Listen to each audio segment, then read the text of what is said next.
lesson I learned is that you shouldn't fall in love, you should grow in love, right? That's the number one lesson. And what that means, if I wanted to expand on that, that just means that you want to give yourself an opportunity to see a person's behaviors over the course of time.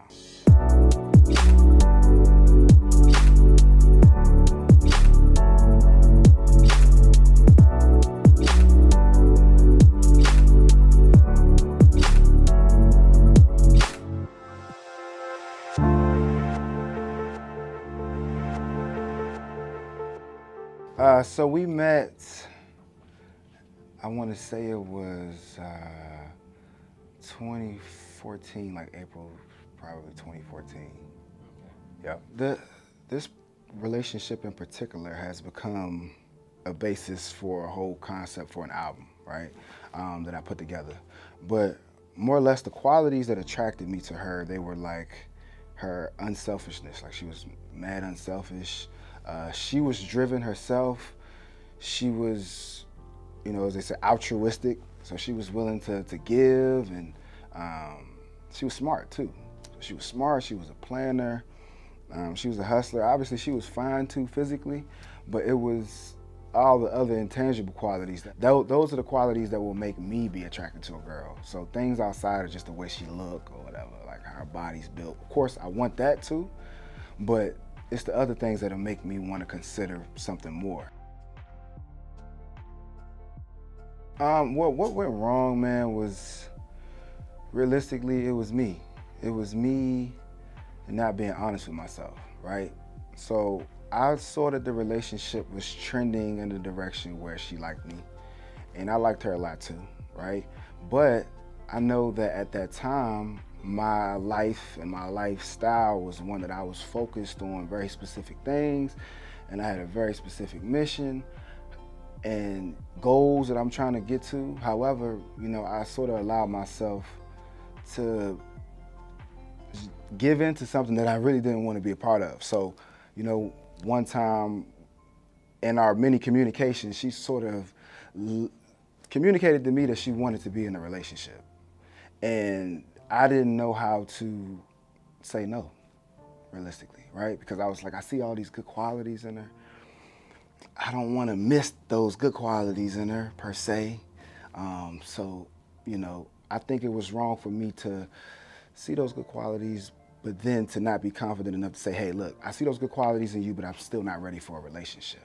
And ultimately, what I came to the realization of is, if you get to that point where someone says they want to be in something with you and you're not ready, you tell them you're not ready, right? And at that point, they have a decision to make.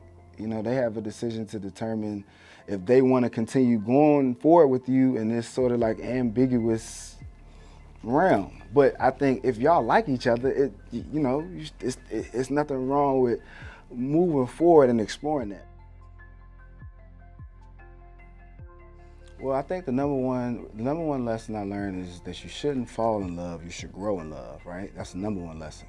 And what that means, if I wanted to expand on that, that just means that you want to give yourself an opportunity to see a person's behaviors over the course of time, right? What a person says ultimately should be taken with a grain of salt. You know what I'm saying? You got to look at their actions over the course of time. So that's the number one thing I learned, is that you want to give a person the opportunity to show their full selves before you can really say if you want to move forward in anything and be persuaded to be a part of anything, right? Even by your emotions, because your emotions might be overwhelming you and overtaking you, but you should still give yourself an opportunity to observe a person. Then the number two thing, which is a bit ironic, I learned that a person could love you and betray you all in the same hand, right? So, you know, it's kind of deep, but, you know, a person could love you and do things for you and put you on even, but all the while be human enough to make mistakes. So I think what I've learned is that I give people the grace of like being human, and I don't come into a situation where I feel like I'm putting unrealistic expectations on anyone, right? I don't look at a person or a girl and I try to observe a girl and like get to know the context of how her relationships are with her family, what her relationship is like with her dad, all that good stuff. I want to know that. But even with that, I don't let that make me think that she's going to be one way or another, right? I don't say because a girl has her dad in her life that she would never cheat, for example, or that she would never be compromised to make a move that's not really becoming of a noble woman per se, right? So I think if we're talking about love, losses, and lessons, it's only appropriate that I bring these things up because not everybody's in the same space of relationships that I'm in, or they might be going through something and coming into an awareness of some of the things that I'm talking about. But either way, I think for me, my path forward, regardless, is I don't care. I don't really care. Like I can't really be bothered by like what my girl is doing. I wouldn't even look at the comments that are on my girl's Instagram just because I don't want to get distracted. I gotta focus. You know what I'm saying? I got a daughter.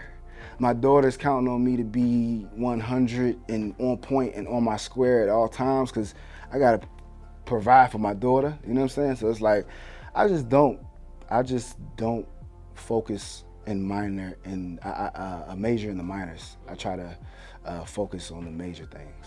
Just for the sake of having a discussion about the project because it's relevant to love, losses, and lessons, right? This project was more or less going to be based off of the flow of what took place before me meeting this girl, and then what happens it sort of ends with where I'm at this space of my life, or like right before I get to this space of my life. Because I feel like this space of my life, I'm in a transition where to God's grace and glory, things are on a upward trajectory right now, and writing about being on an upward trajectory is different than writing about being in a love heartbreak situation, right? Because I'm talking about things that's going on at work. I'm talking about my daughter now. It's like I'm not, and of course I'm talking about love too, and I'm talking about women that I'm attracted to, but it's like, it's a different perspective per se. But anyway, so that project, it starts out with me kind of being focused and locked in on what I'm doing. That's why I say I've learned to ignore distractions. So I'm focused, I'm locked in on what I'm doing. And then I meet this girl, and then it's sort of like I'm still focused and locked in on what I'm doing. I'm focused and selfish about that. But then at some point, I start to just kind of like give that up, and I start to lose myself, and I start to bend on things that I would have normally been dedicated to. I'm no longer in the studio like how I was in the studio. I think at that point, I was probably like promoting in the clubs. I think I quit. I was like, I just want to be with Bey. You know what I'm saying? It's cuffing season, you know what I'm saying? I'm gonna be with Bey all winter, fall long, whatever. But I think, yeah, so that's kind of where it starts. And then it shows how like by me getting distracted from what was my purpose and my purpose becoming my girl, how that just ultimately causes the breakdown of lots of different things, you know what I'm saying? Just lots of different things sort of fall by the wayside because the thing that brought her into my life that made her attracted to me was that I was focused here. You know what I'm saying? But now my focus is there. So, it just is a different vibe. But that was the concept of that project. And really it was a project initially in my mind that was slated to sort of speak to the concept of falling in love versus growing in love, right? And why the latter is better. It would be February for the project, regardless. But will it be that particular concept? I'm not exactly sure. I don't want to lock myself in. I want to let myself be creative, however it comes out. But yeah, so that's kind of where I'm looking. But in the meantime, I'm certainly going to be having songs coming out more consistently now. My first single off of the project, regardless of what the project is going to be titled at this point, is Quarter Vibe. So Quarter Vibe comes about because it's kind of like speaking to the realest part about myself, which I realized that through the years, the thing that I'm attracted to a girl who has good conversation and has a strong mind. Like, there's three types of conversation. There's talking about people, there's talking about events, and then there's talking about ideas, right? I like a girl who can kind of touch on all three, but I like a girl who likes to be at the highest level, which is like ideas.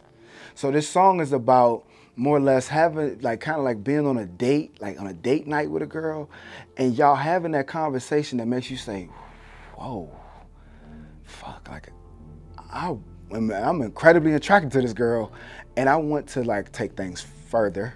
I'm an adult, you know what I mean? Whatever. How, you know, you're an adult. Y'all adults too. Y'all know what that means. Listen to the song and you'll figure it out. But it's more or less having that conversation. There's a such thing as being a sapiosexual, right?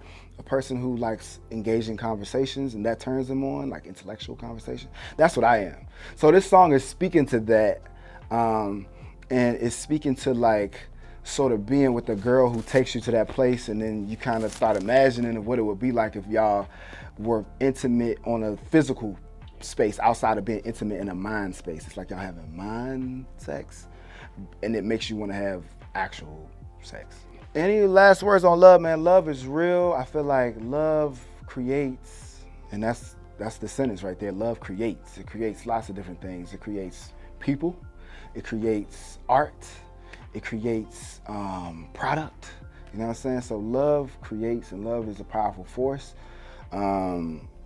Believe in love, it is real, but guard your heart. Try not to fall in love. Focus more on trying to grow in love, right? Give yourself some time to get to know the person.